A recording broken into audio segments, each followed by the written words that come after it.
Novel मोहब्बत से खुदा तक का सफ़र, तहरीर महविश सिद्दीक। किस्त नंबर 9। अफ़ान को सेल्समैन की बदतमीज़ी पर गुस्सा आया तो बोले बिना रह न सका। इसकी मुदाखलत पर ईमान ने इसे चौंक कर देखा तो इसकी आंखों में फ़ौरन शनासाई की रमक उभरी। फिर इसको याद आया कि ये तो वही शख्स है जिसने इस शाम भी इसकी जान बचाई थी। आप अभी के अभी इन्हें वो वाली मेडिसिन दें, अफ़ान ने गुस्से से कहा तो सेल्समैन ने जल्दी से वो मेडिसिन निकाल कर ईमान को दे दी। ईमान पहली मेडिसिन इसको फ्री में ही दे चुकी थी। अफ़ान की मेडिसिन का पैकेट आ चुका तो वो बिल पे करके वहाँ से चला गया। ईमान की निगाहों ने दूर तक इसका पीछा किया और फिर वो भी बिल पे करने के लिए काउंटर की तरफ बढ़ गई। वहाँ मौजूद आदमी ने इसके बिल पूछने पर इसे बताया कि इसका बिल पे हो चुका है तो वो धीमी चाल चलती हुई फार्मेसी से बाहर आ गई। मुझे लगता है इनको लगा होगा कि इसके पास पैसे नहीं है इसलिए बहस कर रही है, मगर मैं तो इस सेल्समैन को दूसरे सॉल्ट वाली मेडिसिन देने का कह रही थी, मगर वो कह रहा था यही लिखा है। इस बात पर बहस हो रही थी, इसे पैसे की फ़िक्र नहीं थी। खैर चलो दोबारा कभी मिला तो इसके पैसे वापस कर दूंगी, वरना मेरे ऊपर ऐसे ही कर्ज़ का बोझ लटका रहेगा। ईमान परेशान अंदाज में सोचते हुए आगे बढ़ रही थी। भला वो शख्स बिल पे करने से पहले मुझसे पूछ तो लेता, ऐसे ही पे कर दिया। अब मेरे सर पर ऐसे ही फजूल में कर्ज़ की तलवार लटकती रहेगी। अब वो खुद से बड़बड़ा रही थी और फिर चंद ही लम्हों बाद वो टैक्सी वाले को रोककर इसको घर का रास्ता बताती घर की जानब चल दी। इसके एक हाथ में मेडिसिन वाला शॉपर था जिसे टैक्सी में सवार होने से पहले इसने अपने बैग में संभाल कर रख लिया। ज़रार अभी अभी आसमा बेगम की तबीयत का पूछकर वापस कमरे में आया और आते साथ अपनी किताबें थामे बेड पर बैठ गया। पहले तो वो स्टडी टेबल के पास मौजूद कुर्सी पर बैठ कर पढ़ता था, लेकिन आज बारिश की वजह से ठंड कदरे बढ़ गई थी, इसलिए वो अपनी ज़रूरत की चीज़ें बेड पर लेकर आ गया। अब वो अपने ऊपर कंफर्टर और टेस्ट की तैयारी में मसरूफ़ हो गया। अचानक इसके जहन के पर्दे पर हया की तन से भरपूर आवाज़ बाज़गश्त बनकर गूंजने लगी। जो लाइक स्टूडेंट होते हैं ना, उनको टेस्ट की इतनी फ़िक्र नहीं होती, उन्होंने अपना सारा सिलेबस साथ साथ ही कवर किया होता है। ज़रार को बखूबी अंदाज़ा हो गया था कि हया ने जानबूझकर ये बात इसे सुनाने के लिए ही कही थी। इसके चेहरे पर फिर से गुस्से वाले तासुरात नमदार हो गए।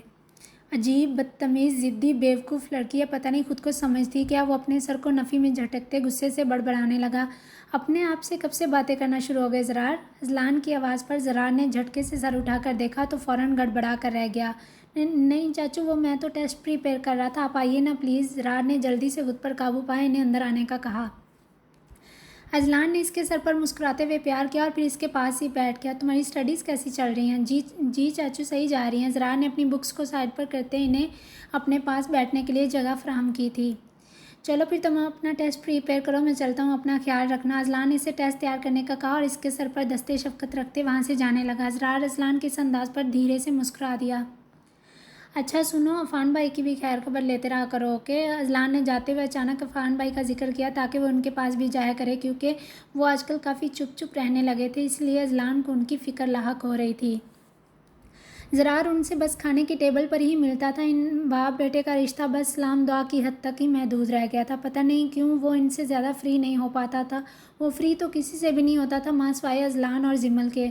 अज़लान अपनी बात कहकर वहाँ से जा चुका तो वो अपने सर को बेड की पुश्त पर टिकाए आंखें मूंद गया, मगर अचानक इसे अपने जहन के पर्दे पर हया का डरा हुआ चेहरा अक्स बनकर नजर आने लगा। इसकी शर्ट को मुट्ठियों में सख्ती से दबोचे इसका चेहरा किसी सहमी हुई हिरनी की मांद खौफज़दा लग रहा था। ज़रार की आंखें इस मंजर को याद करते झट से खुल गईं। उफ़, ये मैं क्या सोच रहा हूँ? वो हड़बड़ाने के अंदाज में सीधा हुआ, फिर नमाग से अपनी बुक्स खोलकर पढ़ने लगा। इसको अपनी हर सोच से आज़ादी पाने का बेहतरीन तरीका पढ़ाई लगता था, इसलिए वो जमकर पढ़ाई ही किया करता था। प्रीशिया किचन का काम ख़त्म करके बेड पर लेटने लगी तो अचानक मोबाइल की बीप की आवाज़ पर वो मोबाइल को उठाए इसे सरसरी निगाहों से देखने लगी। सामने स्क्रीन पर वलीद के नंबर से मैसेज का नोटिफिकेशन जगमगा रहा था। कैसी हो प्रीशिया? वली ने स्माइली के इमोजी के साथ प्रीशिया का हाल पूछा था। आज ही आहत साहब ने जामन भाई को फ़ोन किया तो उन्होंने उनसे रिश्ते के बारे में पूछा, जिसके जवाब में जामन भाई ने इन्हें हाँ में जवाब दे दिया था, तो वो बहुत खुश हुए और बाकायदा इन्हें भी मुबारकबाद दी थी। प्रीशिया ने मैं ठीक हूँ का रिप्लाई लिखकर सेंड कर दिया। अब इसके जहन पर कल का वाक़या लहरा गया जब जामन भाई ने इससे इस रिश्ते के बारे में पूछा था। प्रीशिया बेटा इधर आओ, मेरी बात तो सुनो। जामन भाई इस वक्त ड्राइंग रूम में बैठे हुए थे। प्रीशिया जो इन्हें चाय का कप थमाए वापस जाने लगी, अब अचानक इनकी आवाज़ पर पीछे मुड़ी और इनके पास आकर बैठ गई। जी भाई, प्रीशिया आहिस्ता आवाज़ में गोया हुई और फिर नर्वस अंदाज में अपने दुपट्टे को सही से ओढ़ने लगी। प्रीशा बेटा, तुम जानती हो ज़ैनी के कज़न वलीद का रिश्ता है। मैं चाहता हूँ तुम भी कोई भी फ़ैसला ज़बरदस्ती ना करो। जो तुम्हारी राय होगी वही मेरी राय होगी। तुमने कोई भी फ़ैसला दबाव में आकर नहीं करना बेटे। जामन भाई के इस मान पर प्रीशा दिल से मुस्कुरा दी। भाई, मैंने अपने हर फैसले का इख्तियार आपको सौंपा है। मामा बाबा के बाद आप ही मेरे लिए सब कुछ हैं। मेरे माँ बाप, भाई बहन, दोस्त, सब कुछ आप ही हैं और आपने हर रिश्ते को बहुत अच्छे से निभाया है। मुझे कभी कोई कमी महसूस नहीं होने दी, इसलिए आप जो भी फैसला मेरे लिए करेंगे वो मेरे हक़ में बेहतर ही होगा। प्रीशा ने इनके बख्शे मान को सर आंखों पर रखते फैसला करने का इख्तियार जामन भाई को दे दिया, जिस पर वो खुश दिली से मुस्कुरा दिए। उन्होंने प्रीशा को अपने साथ लगाया और इसका सर चूमा। प्रीशा की आंखें फ़ौरन नम हो गई थीं। मुझे फ़ख्र है तुम पर, तुमने हमेशा मेरा मान रखा और सच पूछो तो मुझे तुमसे यही उम्मीद थी। जामन भाई ने अपने हाथों से इसकी पूर्णम आँखों को साफ़ किया तो वो आहिस्तगी से मुस्कुराती वहाँ से चली गई। थोड़ी देर बाद यहाँ अंकल ने फ़ोन कर दिया तो उन्होंने इस रिश्ते के लिए रजामंदी जाहिर कर दी। फिर अचानक मोबाइल की दोबारा बीप की आवाज़ सुनाई देने पर वो सोचों से बाहर निकली तो मैसेज को बगौर देखने लगी। मेरा हाल नहीं पूछेंगी। सामने ही वलीद के मैसेज का नोटिफिकेशन था, जिसे देखते इसके लबों पर बिसाख्ता धीमी मुस्कान दर आई। कैसे हैं आप? ऋषि ने वली के कहे मुताबिक अब उसका हाल पूछ लिया, जिसके कुछ ही लम्हों के बाद इसे वली का गुस्से से भरा हुआ मैसेज मौसूल हुआ, जिसे वो ज़ेरे लब दोहराने लगी थी। अच्छा, मैं यहाँ आपके बारे में सोच कर पागल हो रहा था और वहाँ प्रीशा मैडम तो मेरा हाल भी मेरे कहने पर ही पूछ रही हैं। वली ने हैरानगी और गुस्से वाले कई इमोजीज एक साथ सेंड कर दिए। प्रीशा को इस मैसेज का क्या रिप्लाई करना चाहिए बिल्कुल भी समझ नहीं आया, इसलिए चुपचाप मोबाइल हाथ में लिए इसे साकत निगाहों से देखती रही। प्लीज़ अब आप रोना मत शुरू कर देना। वलीद के मैसेज के एन मुताबिक इसका मैसेज देखते ही प्रीशा की आंखें तेज़ी से नम होने लगीं। अब वो जल्दी से अपनी आंखें साफ करने लगी थी। वलीद के इस कदर दुरुस्त अंदाजे ने इसे शर्तर कैफियत में मुब्तला कर दिया। आप सच में रो रही थी ना? वली का फिर से मैसेज आ गया। नहीं तो मैं क्यों रोऊंगी? प्रीशा ने झूठ का सहारा लिया, जिसे पढ़कर वलीद, जो इस वक्त बेड पर लेटा इसे मैसेज कर रहा था, एकदम कुशन उठाकर अपने सीने पर जमाए धीरे से मुस्कुरा दिया। अच्छा ये बताएं, इन दिनों सबसे ज़्यादा किसे मिस किया? वली ने इसे मैसेज टाइप करके भेजा और मोबाइल को थामे इसके जवाब का बेसब्री से इंतज़ार करने लगा। ज़ैनी को। प्रीशा ने मुस्कुराहट स्माइली इमोजी के साथ जवाब सेंड कर दिया। अब तंग करने की बारी प्रीशा की थी। इसने भी वही अंदाज़ अपनाया। हद हो गई है यार, इधर ज़ैनी भी आपकी फ़िक्र में बार बार मुझे मैसेज करी और उधर आप भी इसी को ही याद कर रही हैं। मतलब आप दोनों की नज़रों में मेरी तो कोई वैल्यू ही नहीं है ना? वलीद ने अपना फीक में सर झटकते हुए मैसेज टाइप किया, क्योंकि वो अब थोड़ा रूठा हुआ लग रहा था। मेरी बेस्ट फ्रेंड जो ठहरी। प्रीशा ज़ैनी के फ़िक्रमंद अंदाज़ पर फ़ख्र महसूस करते हुए वली को मैसेज सेंड करने लगी। हाँ तो मैं क्या हूँ? तो फिर मुझे किस कैटेगरी में रखा हुआ है आपने मोहतरमा? वली ने प्रीशा से इसे अपने बारे में पूछना चाहा, जिस पर इसका गुड नाइट का मैसेज देखकर इसका मुंह बाकायदा फूल गया। मगर फिर थोड़ी देर बाद इसने उल्फत भरी निगाहों समेत इसे गुड नाइट कहते मोबाइल को बंद करके साइड टेबल पर रख दिया। Prisha, I really missing you यार। वली की मुस्कुराती निगाहों में प्रीशा का मासूम सरापा लहरा गया और फिर वो प्रीशा के बारे में सोचते हुए फिर से सोने की कोशिश करने लगा। आंटी आप आ रही हैं? मैं आपके लिए कमरे में खाना ला रही थी। ज़ैनी, जो इस वक्त डिनर की प्लेट थामे आसमा बेगम के कमरे की तरफ जा रही थी, कि सामने से आते सिकंदर शाह और आसमा बेगम ने इसके बढ़ते कदमों को वहीं रोक दिया। बेटे, मैं सबके साथ ही खाना खाऊंगा। मेरा कमरे में बिल्कुल भी दिल नहीं लग रहा। एक्चुअली मुझे आदत नहीं है ना कमरे में लेटने की। ज़ैनी ने इन्हें मुस्कुरा कर देखा तो फ़ौरन इसकी नज़र पीछे नज़र आते मंजर की तरफ उठ गई, जहाँ पर अजलान भी डिनर के लिए अपने रूम से बाहर आ रहा था। अजलान ने आसमा बेगम को कमरे से बाहर आते देखा तो जल्दी से आगे बढ़ते इन्हें थामा और फिर इन्हें सहारा देते हुए अपने बाजुओं के घेरे में आगे ले जाने लगा। अजलान को देखकर सिकंदर शाह को इसकी सुबह वाली बदतमीज़ी याद आई तो गुस्से से 2 कदम आगे चले गए और साथ में ज़ैनी को भी आवाज़ दे दी। आओ ज़ैनी बेटे, हम चलते हैं। आसमा बेगम अजलान के साथ आ जाएंगी। ज़ैनी इस वक्त प्लेट हाथ में थामे आहिस्ता आहिस्ता चल रही थी, मगर फिर सिकंदर शाह के कहने पर इनके साथ साथ लंबे लंबे ढक बढ़ती वहाँ से चली गई। अजलान की निगाहों ने दूर तक इसका पीछा किया। क्या हुआ? तुम्हारे बाबा कुछ नाराज़ से लग रहे हैं। क्या हुआ इन्हें? आसमा बेगम ने अजलान को मदम लहजे में मुखातब किया, क्योंकि ज़ैनी और सिकंदर शाह उनकी निगाहों से ओझल हो चुके थे। कुछ नहीं मामा, आप टेंशन ना लें, आप बस अपना बहुत सारा ख्याल रखें। अजलान ने लाड भरे अंदाज में इन्हें अपने साथ लिपटा लिया। आसमा बेगम ने खुश दिली से मुस्कुराते हुए अपने लाडले बेटे को सरतपा देखा। वो इन्हें अपनी जान से भी बढ़कर अजीज़ था। चलो चलते हैं, डिनर पर सब हमारा वेट कर रहे होंगे। आसमा बेगम अजलान के हमरा डिनर के लिए डाइनिंग रूम की तरफ कदम बढ़ाने लगी, जहाँ पर सब खाने के लिए इन्हीं के आने का वेट कर रहे थे। अजलान ने आसमा बेगम को चेयर पर बिठाया और ख़ुद भी इनके साथ वाली चेयर पर बैठ गया। ज़ैनी दूसरी साइड पर बिल्कुल इसके मुकाबिल बैठी थी। इसने एक नज़र इसे देखा और फिर खाना खाने लग गया। आसमा, आपको पता है सुबह आपकी तबीयत बहुत ज़्यादा ख़राब हो गई थी। जैनी ने आपका चेकअप करने के बाद जल्दी से ट्रीटमेंट करके हमें इस परेशानी से निकाला, वरना तो हम बहुत ज़्यादा परेशान हो गए थे, स्पेशली तुम्हारा बेटा अज़लान। सिकंदर शाह ने जानबूझकर अज़लान को सुनाने के लिए आसमा बेगम से बात की। जूस पीता अज़लान बुरी तरह खांसने लग गया। गैर मुतवक्का बात को सुनते इसके गले में जूस अटक कर रह गया था और वो अब कनखियों से जैनी को देखने लगा। अच्छा हाँ, मुझे भी कुछ कुछ याद आ रहा। सुबह जैनी बेटी हमारे रूम में आई थी मेरी तबीयत का पूछने। अचानक मेरी तबीयत ख़राब हो गई, फिर उसके बाद का मुझे भी पता नहीं चला। आसमा बेगम को कुछ कुछ याद आया तो खुद ही बताने लगी। जैनी, क्या तुम डॉक्टर हो? अभी तो तुम इतनी छोटी सी हो। आयशा भाभी ने हैरत से भरे लहजे में पूछा तो ज़रार और अज़लान समेत सब इसकी तरफ मुतवज्जा हुए। इन सबको देख जैनी थोड़ा कन्फ्यूज़ हो रही थी। एक्चुअली मैं साइकोलॉजी की स्टूडेंट हूँ, मेरा मतलब थी। जैनी के अटक कर बताने पर आलियान भाई बेसाता कहका लगाकर हंस दिए। जवाबन जैनी खुजल अंदाज में अपना चेहरा नीचे झुका गई। मुझे तो लगता है आप फर्स्ट ईयर की स्टूडेंट होंगी। आलियान भाई माहौल को थोड़ा लाइट बनाने के लिए फिर से शुरू हो चुके थे, क्योंकि उन्होंने सिकंदर शाह का ख़राब मूड फ़ौरन भांप लिया था।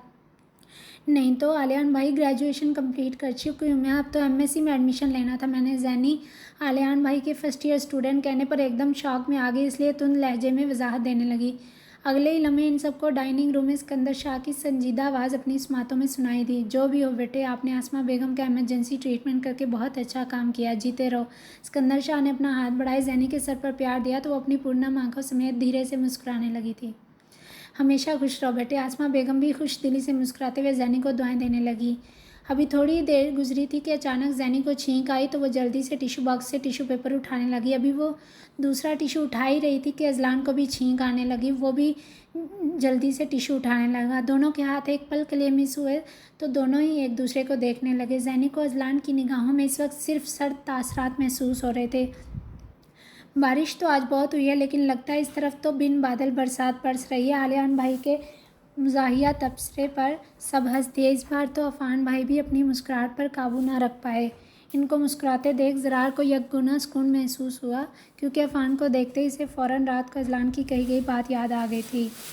इसलिए वो सुबह भी उनसे थोड़ी बहुत बातचीत करने के बाद ही अपना टेस्ट दोहराने आया था। भी वो दोनों इकट्ठे ही बैठे खाना खा रहे थे।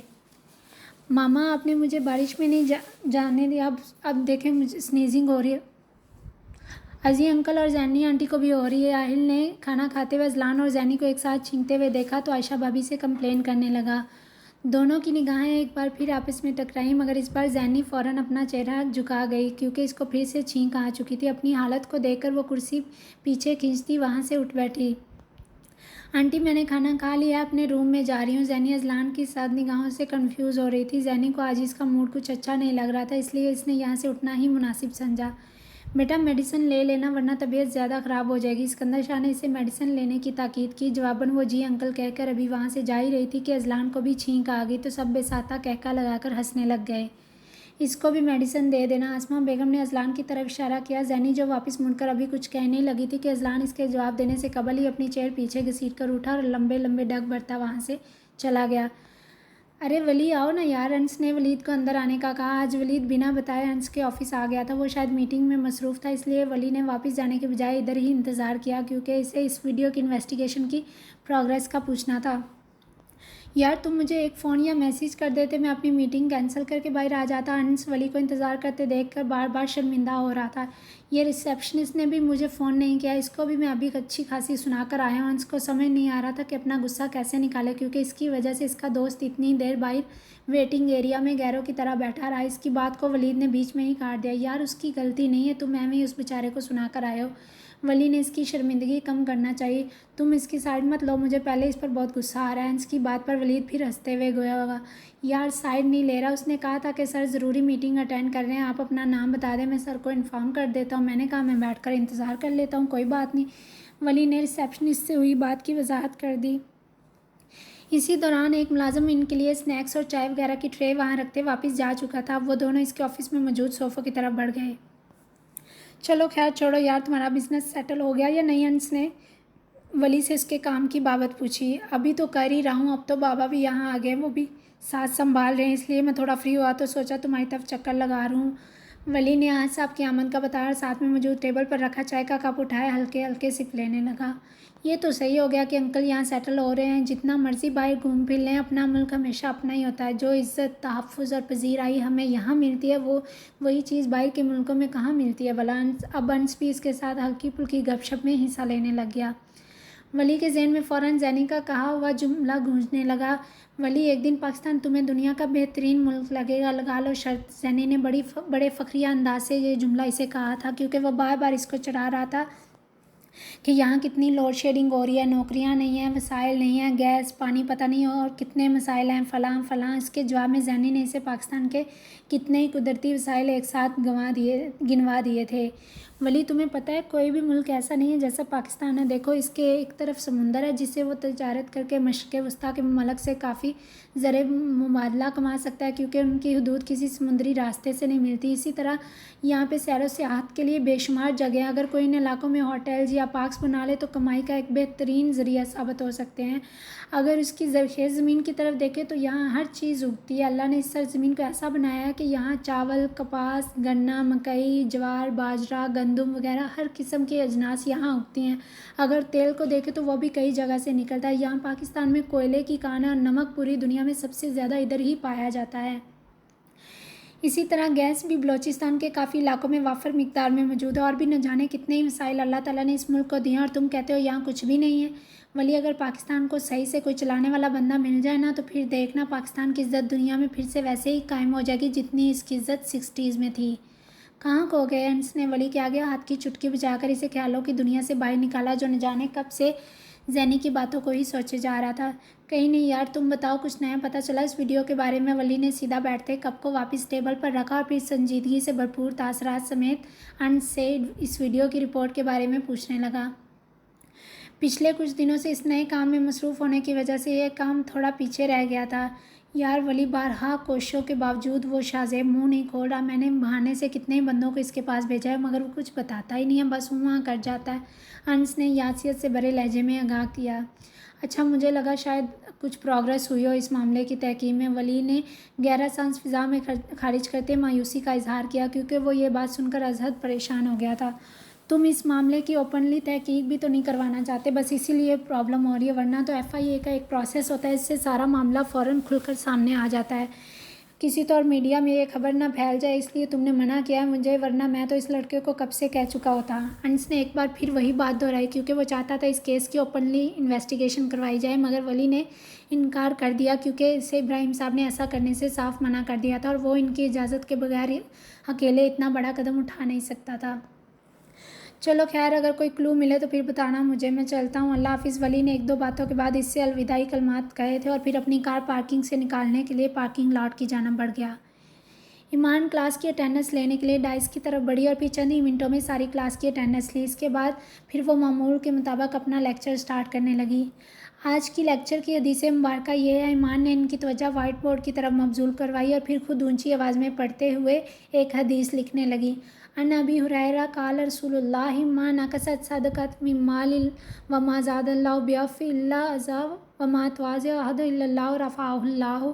तर्जुमा, सदका करने से माल में कमी नहीं होती और माफ़ करने से अल्लाह ताला किसी चीज़ को नहीं बढ़ाता सिवाय इज़्ज़त के, और कोई आजिज़ी इख्तियार नहीं करता सिवाय इसके कि अल्लाह ताला उसका मर्तबा बुलंद करते हैं। ईमान ने वाइट बोर्ड पर हदीस और तर्जुमा लिखा और फिर क्लास की जाना मुड़ी और इनके सामने खड़े होकर इसका मफ़हूम वाज़ेह तौर बताने लगी। हम अक्सर ये समझते हैं कि हमारे पास तो खुद बहुत कम माल है, अगर वो सदका कर देंगे तो हमारे पास कुछ नहीं बचेगा। ये सोच सरासर गलत है। हज़रत मोहम्मद सल्लल्लाहु अलैहि वसल्लम ने इस बात को इस हदीस में वाज़ेह कर दिया और कुरान पाक में भी इसका हुक्म वाज़ेह मौजूद है। यमहकुल्लाहु रिबा व युर्बिस सदक़ात। तर्जुमा, अल्लाह ताला रबू को मिटाता है और सदक़ात को बढ़ाता है। मसलन हमें लगता है अगर हम कोई सूदी कारोबार करते हैं तो वो सूद हमारे माल को बढ़ाता है, ऐसा हरगिज़ नहीं। अल्लाह ताला ने सख्ती से सूदी कारोबार करने से मना किया है। इसीलिए तो कुरान और हदीस में जगह जगह ज़कात का हुक्म दिया गया है, ताकि आप अपने माल की ज़कात इन लोगों को दें जो इसका हक़ रखते हों। इससे माशरे के वो अफराद भी महरूमियों से बच जाएंगे और मीरों गरीब की तकसीम से जो खराबियाँ माहौल में पैदा होती हैं, उसके पेश नज़र हमें सूदी कारोबार से मना किया गया। और अल्लाह ताला की राह में जो खर्च किया जाता है उसका अजर कई गुना अल्लाह ताला हमें बढ़ा कर देते हैं। कुरान पाक में है, मन ज़ल्लज़ी युक़रिदुल्लाह क़र्ज़न हसनन फ़युज़ाइफ़हु वलहु अजरुन करीम। तर्जुमा, कौन है जो अल्लाह को कर्ज़ हसना दे, अल्लाह उसका अजर कई गुना बढ़ा देगा और उसके लिए अजर है एहतराम इकराम वाला। और भी कई जगह पर कुरान पाक के अहकामात है, अगर हम सदका देखते हैं तो अल्लाह ताला उसका अजर हमें कई गुना बढ़ा देते हैं। इसकी मिसाल मौलाना शब्बीर अहमद उस्मानी ने यूँ दी है कि सूद से बज़ाहिर जो बढ़ोतरी होती है वो इस तरह है जैसे किसी शख्स के जिस्म पर वहम हो गया। बज़ाहिर तो यह शख्स मोटा लगता है, लेकिन दर हकीकत ये बीमार जिस्म का नतीजा होता है। और दूसरी बात, इस हदीस में दूसरों को माफ़ कर देने की बतलाई गई है।